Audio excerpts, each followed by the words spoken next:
right, meaningful movers, welcome back to Moving With Me, the podcast where actions have meaning, words have meaning, and we open up the conversations to discover what's your next move. I'm your host, Krystal. In today's episode, we're going to talk about hand-me-downs. You start with the beliefs and values that were taught to you, but now you have a better understanding of the world and people. This can be depressing and traumatic in some cases as you struggle with holding on to those traditions or switching up the game. But you know how it is and what we do. We need to set that theme, so let's go ahead and do that.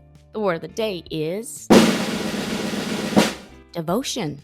This is to love and be loyal with such enthusiasm that it inspires others. But this can go both ways. We've seen it in cults and indoctrination, just as much as we see it in compassion-led organizations, nonprofits, and programs. Beware of that double-edged blade to not get cut along the way. That's enough of me talking. How about we introduce our guest? And there's no better person than himself to do that. Thom with an H. Why don't you give the people a bit of background about yourself and what you're going to share with us today?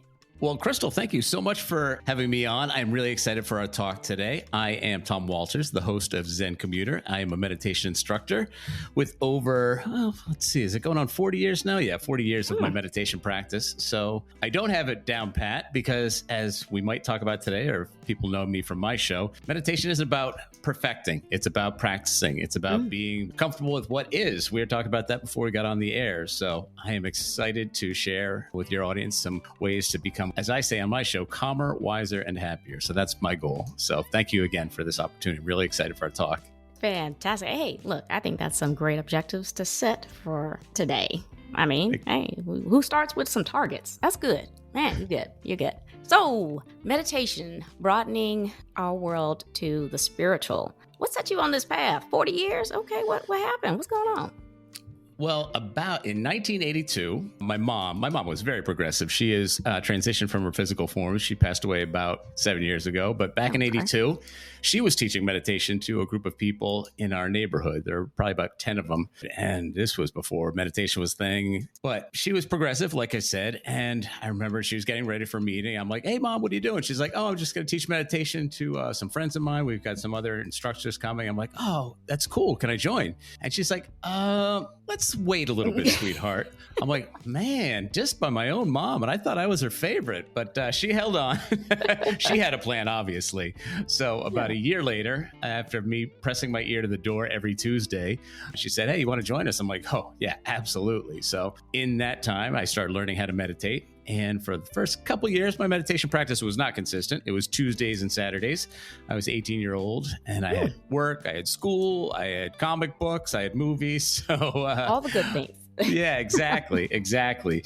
But my practice is obviously very consistent now. Probably around 22, 23, it became daily. And it's been something that has made such a profound difference in my life, not just in my calm, but how I see the world and how I see the people of the world. That's my backstory when it comes to meditation. For sure. Now, listen, when we talked in our little pre-interview, you mentioned religion, values, and beliefs are handed down to us. You were really passionate about breaking the cycle to become individuals. What do you mean by that?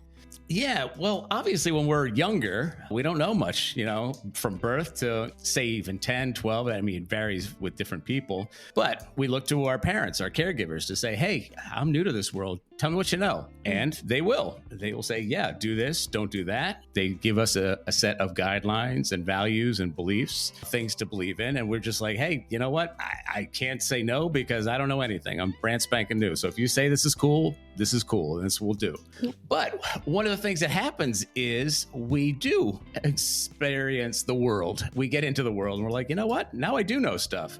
But for many people, without an introspective process, they just say, you know what? My mom and dad, my caregivers said this, so I guess I'll just continue to do that. I'm like, I don't know if it resonates with me anymore. I haven't really stopped to think about it. But so many times people just don't look at their values or morals or beliefs to see hey, you know what? When I was 7, this was really all that I knew, but I am no longer 7. I'm 27, 37, 57, 87. What does it mean for me now? So with a meditation practice, we're able to just kind of silence ourselves from the rest of the world. I like to talk about it as a cocoon. We put the world outside of us. We turn inwardly. With that quiet, with that stillness, we say, hey, you know what? What about now? My mom and dad, my caregivers said this. Do I feel that now? sometimes it'll be like, yeah, that's still something that they imparted to you that still works. And sometimes it'll be like, no, maybe that worked for them, but I don't think that's for me. So process of being introspective really lets us see, I'm like, hey, what's going to work for me now that I am a functioning adult or come close to it.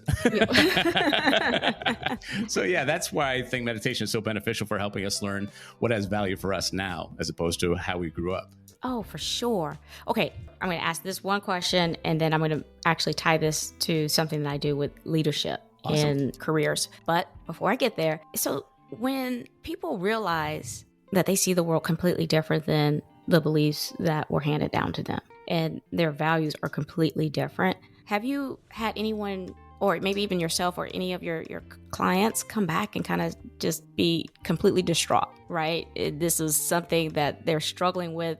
I know this is how the world is, but I'm scared to go that road because I won't be accepted with the people that mean so much to me, and how they make that separation. Have you or anyone else talked about that? I haven't, but many of my clients have experienced that. They've worked through it. And I don't even want to say work through it because it makes it seem like a traumatic process. But one of the things that's great is that if we don't have a meditation practice, we really don't have any intention in our life. We're just kind of going by, we're just reacting to what people put in front of us, and whether it be situations, whether it be people.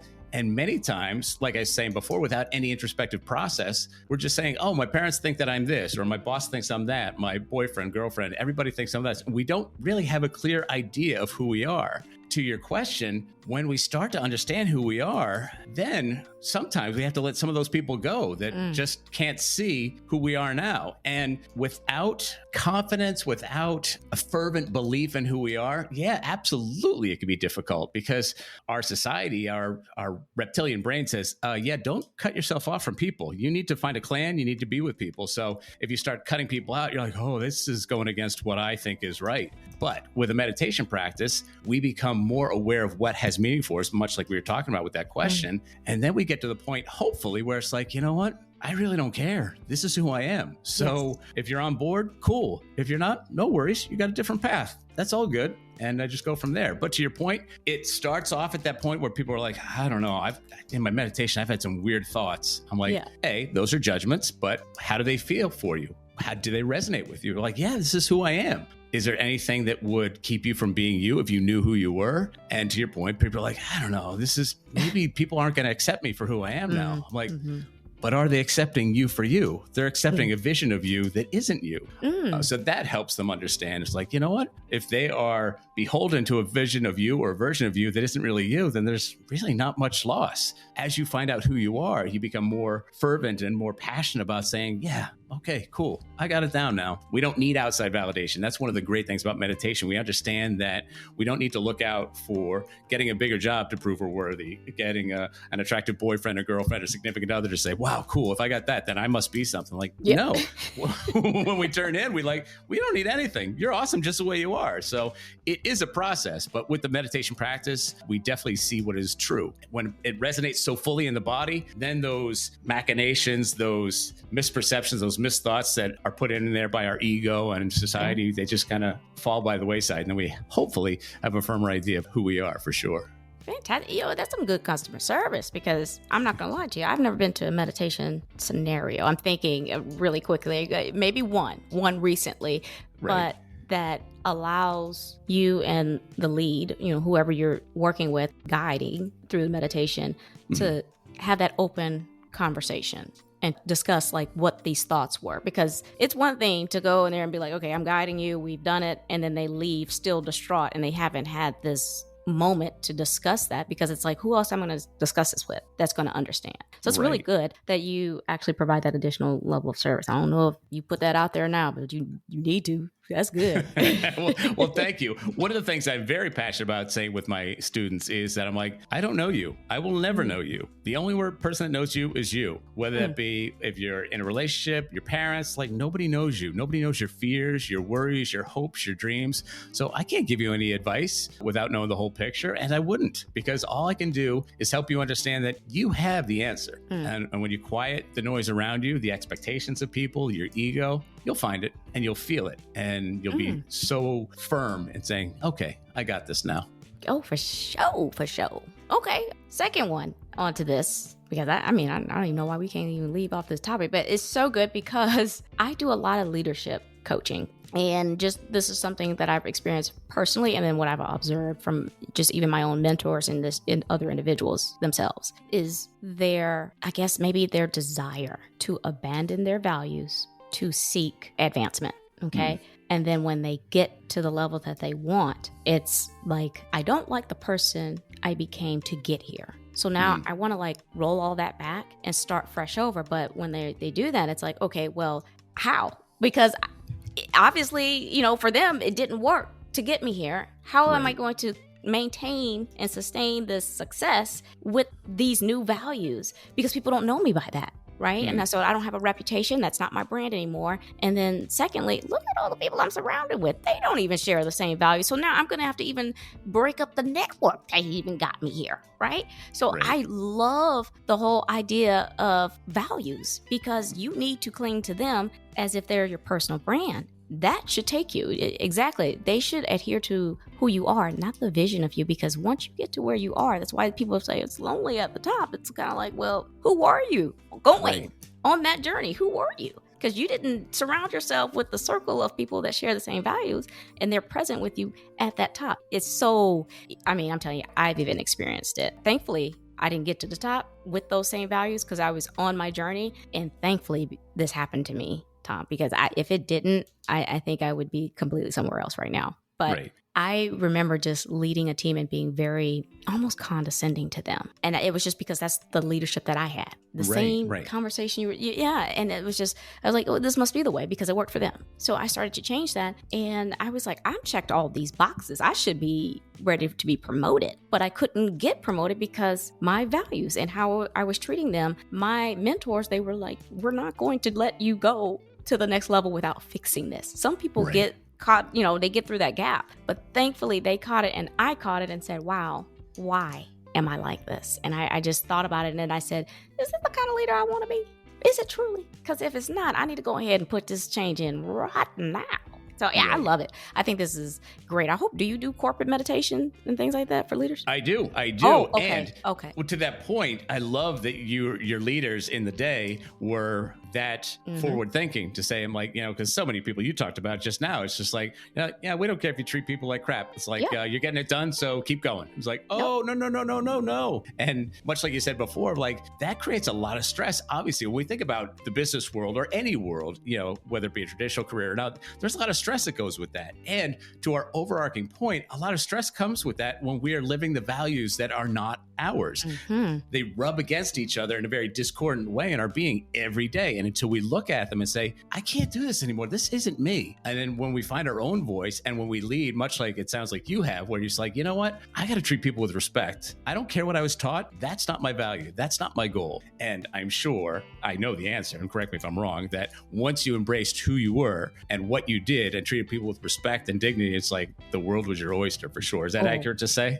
Yes. You see it completely different. Everything is like arguments are less than what they were. You're so much more self-aware. Right. And your potential, for me, it unlocked a lot of my potential. Like I peaked so much further and so much faster than what I was even ready for. I couldn't even believe that minor shift changed my entire trajectory, my entire life. It was amazing. One of the other things I find too is we talk about success and what that means. Success is on some level a value or a belief system that many people are like, you know what? When I get that corner office, when I'm making six figures, when I got a car, when I got this, I'm going to be happy. And they get there and then they're like, WTF? I'm like, oh my gosh, like this was like it. I'm like, I busted my hump to get here and this isn't it. It's like, oh, well, sorry.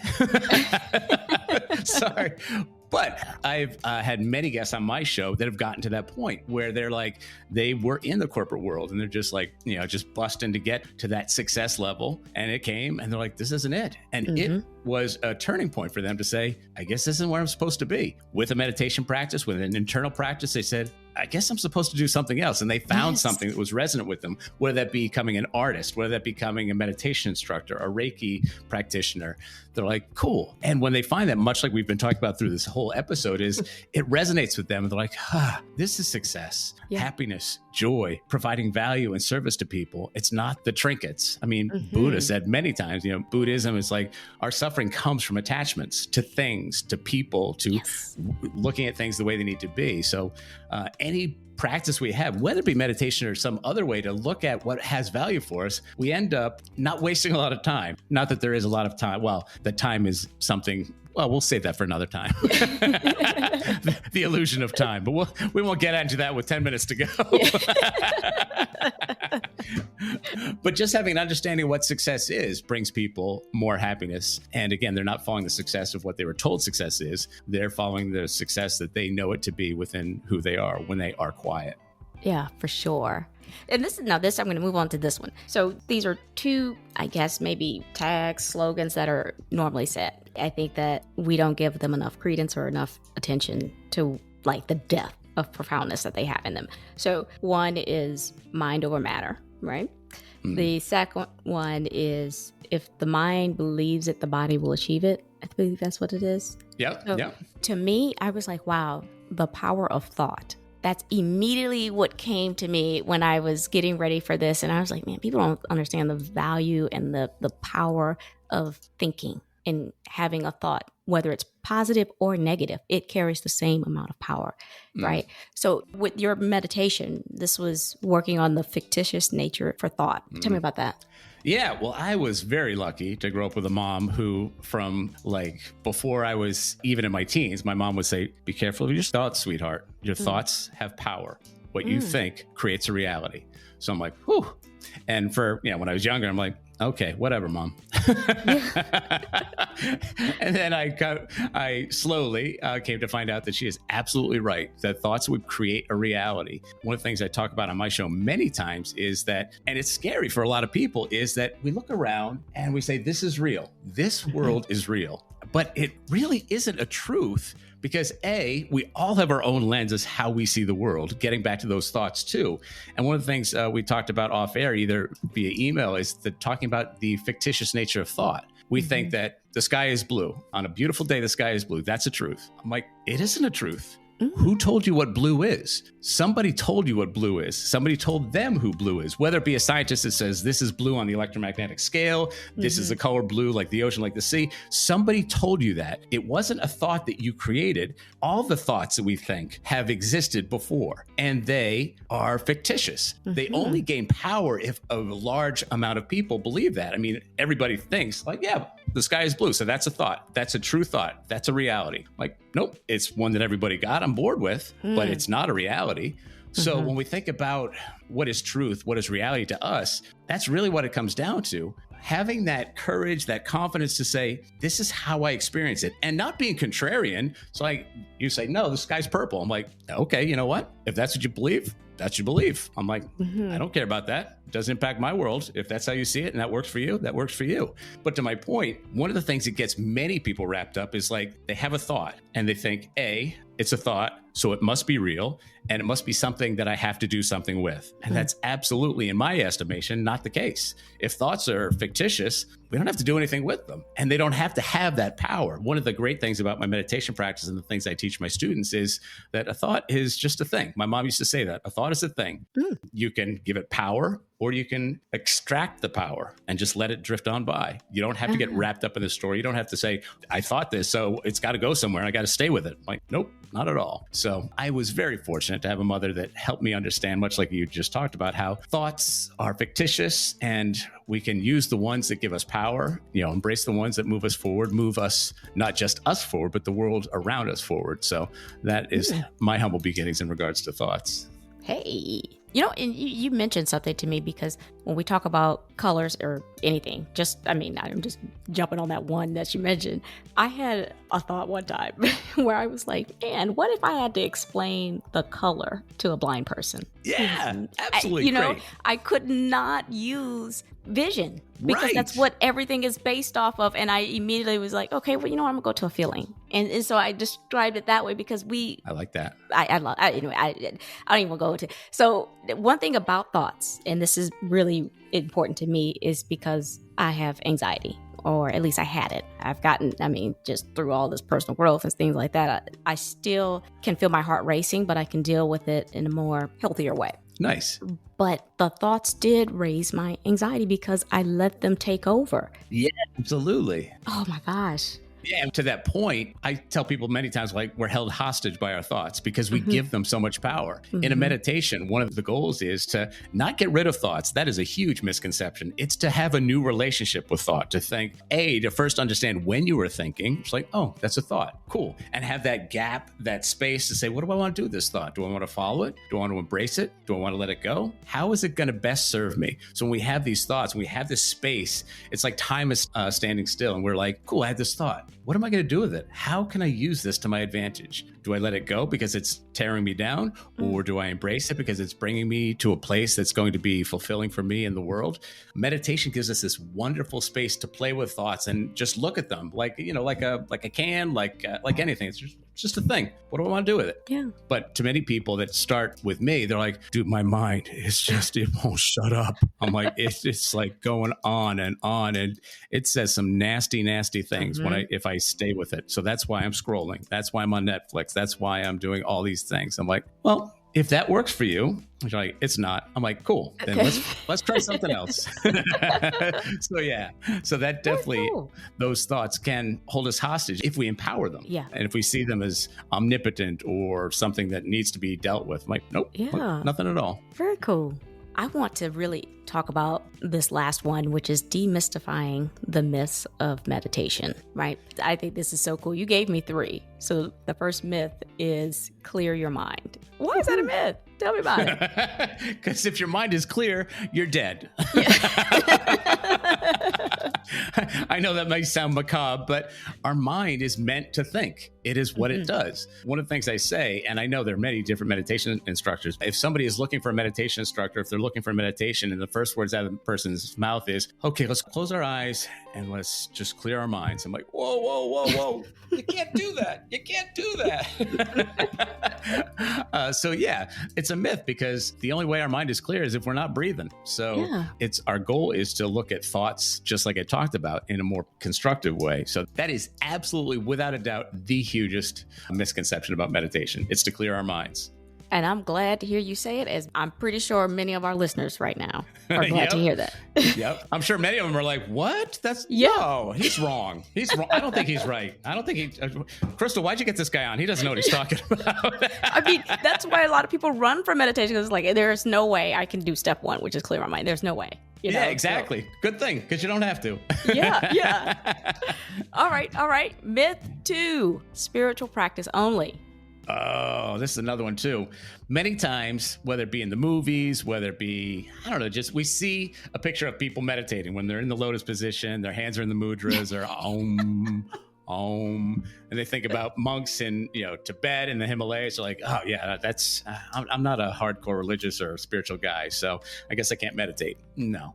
Meditation at its base, it does have wonderful spiritual connections and ways to advance our spirit and our spirituality. But to be honest, there are 2 things I tell people. The definition of meditation is the training of our mind to have focus of one thought entirely. When we have that, then our mind becomes quieter, because many times people think, dude, I've got tens of thousands of thoughts in my mind. I'm like, yeah, but you're only thinking one at a time. Like, no. I'm like, no, that's actual. You can only think one thought at a time. So meditation helps us understand of when we're thinking. And when we understand when we're thinking and when our mind wanders, I'm like, okay, cool. We're strengthening the muscle. My mind has wandered. I'm going to bring my attention back to my breath, which is the thought I have to ground me again. So many times people think that when they see meditation, that's like, oh, that's monks and Buddhists. And I'm like, that's not for me. Nope. meditation is about that training, but it's also a physiological response. When we start a meditation, we usually do that with nice, deep diaphragmatic breaths, expanding our belly, filling up our entire lungs. And the reason that is there is a nerve called the vagus nerve that is connected to the diaphragm. So when our breathing is encompassing the diaphragm, embracing the diaphragm, it sends a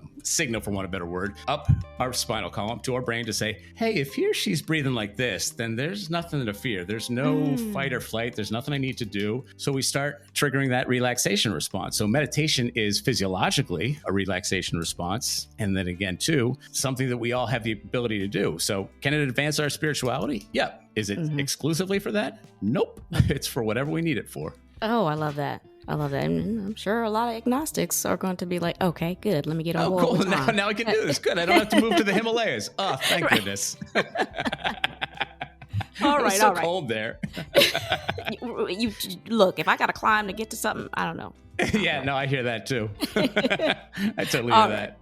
Myth 3, right way to meditate. Oh, there is absolutely only one way to meditate. And if you're not doing it, you are messing up. Oh, man. I love this one. Obviously, you hear the sarcasm in my voice. There is no one way to meditate. There are hundreds of different ways to meditate, whether that be self-guided meditations, whether that be mantras, whether that be different meditations themselves, like loving kindness meditations, Tonglen, Zen, all the different types. So there is no right way. And I love this question because our society says there's a right way for everything. Mm-hmm. You start off as an amateur, and if you practice long enough, you become a professional or you'll know it all. And that is not meditation at all. So when people come to me, they're like, oh, man, I hope I'm doing it right. I'm like, did you clear time to sit with your mind and your thoughts? You're like, yeah. I'm like, guess what? You were successful. You did it. Like, that's all? Yep. What about breathing? I'm like, yeah. Are you? You're like, yeah, of course I am. I'm like, yeah, you're good. So yes, there is no one way to meditate. There are hundreds of ways. And one of the things I said, just to reiterate, is that if you take the time to clear time on your schedule to be with your thoughts, whether they are serving or not serving, and we can talk about that on another time, maybe have you on my show. We can talk about that for sure. But yeah, why get caught up in all that? If you're spending time clearing your mind or getting in touch with who you are, then you're already there. So you're good for sure. Oh my gosh. Yeah, I might have to come on. We're going to have to do this again. Yeah. Well, you are more than welcome on my show as well. I'd love to continue this conversation. Oh yeah, I'm coming. Sweet. All right. This was a great conversation. It was a great episode. But I want to ask you, do you have any golden nuggets that you just want to have some catch up to recap? You know what? I will go off the record. One of the questions I used to ask all my guests way back in the day when Zen Commuter was first coming out is, if you had the attention of the entire world, what would you want the world to know? So I'm going to turn that back to myself as a way to hopefully end this in a positive way to help your listeners know that you are power, and not powerful in a way to subjugate other people. You are powerful, meaning you have unlimited potential. Your mind, your soul, your heart is just so strong. You were given these gifts. You came into human form to share these gifts, to acknowledge them, to discover them first, and then use them to make your life, but not just your life, everybody else's life better. We all have that power. And we don't think we have that power because we're told by many people that we don't have that power. But when we have a meditation practice, when we have any practice where we can turn inwardly and silence all the noise around us, we understand that we are powerful and that we are loved and that we can do absolutely anything. I mean, I don't know about you, but that's positive to me. All right. That's the episode today. Has your perspective on meditation shifted a bit? It's so enlightening over the interviews with various guests to hear the message of meditation shift to something, well, meaningful. Even for those who are agnostic, meditation adds so much value to your overall well-being that there are no requirements. You gotta love that. That's why I appreciate Thom for sharing his outlook on the application, individualization, and debunking of meditation myths. Even if you have found the right size and fit for empowering your day-to-day life through meditation, I want to hear how you found your match. I love it all, and so will someone else. Before I let you go, Thom, why don't you go ahead and remind the people who you are, where they can find your resources, or reach out to you. Fantastic. Thank you so much for our time today, Krystal. What great questions. I loved our discussion today. If people want to further this discussion or get in touch with me, best way to do that is either head on out to zencommuter.com, or they can find me on Instagram, same way, Thom, Thom_Walters. And my favorite, just reach out to me, email, thom@zencommuter.com. I love starting and furthering discussions and dialogues with listeners. So I look forward to hearing from any of them. Hey, you gotta love direct to customer, direct to buyer, whatever it is. I like that. Exactly. I'll make sure to include all of Thom's resources and connections in the episode description, as well as on my website's resources page, movingwithmeaning.com. Make sure you guys subscribe to the show, Moving With Meaning, the podcast, and tap that alert bell so you know when these episodes drop. I am on Apple Podcasts, Amazon Music, Spotify, and YouTube Music. Please share, like, repost, and follow. Tag someone. We are creating a community here. Quick housekeeping before you go. Follow me on Instagram at movingwithmeaning82. Connect with me on LinkedIn. I do dabble in TikTok at Krystal B. Clark. My YouTube channel is up. Kindly run over there and have a look or two. My Etsy store has some handy dandy digital downloads. Links are in the episode. Alrighty. I'm Krystal on Moving With Meaning, the podcast, reminding you to take it one step at a time. All moves have meaning. Check y'all later.